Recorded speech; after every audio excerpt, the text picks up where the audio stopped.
Is your gut health key to managing your weight? Watch and find out.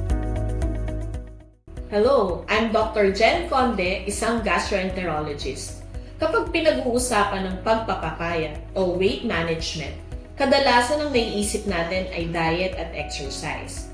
Pero alam nyo ba na may isang pang importanteng factor na madalas nakakalimutan?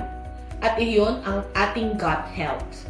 Sa loob ng ating digestive system, may trillions of good bacteria na tinatawag na gut microbiome.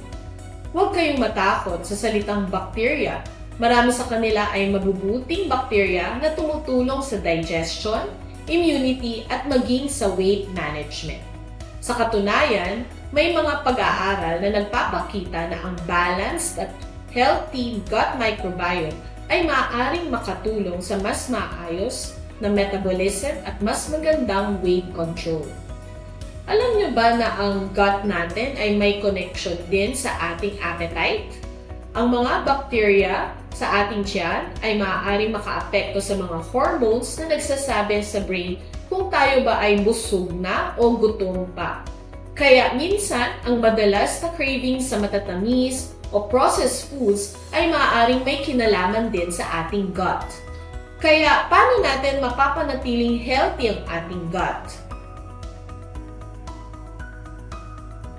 Una, dagdagan ang pagkain ng fiber-rich foods gaya ng prutas, gulay, oats, whole grains at beans. Ang fiber ay parang pagkain ng mabubuting bakterya sa ating tiyan.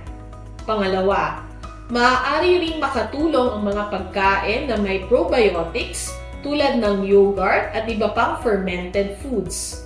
Sa ilang pagkakataon, maaaring magrekomenda ang inyong doktor ng probiotic supplements upang makatulong sa pagpapanatili ng healthy gut balance.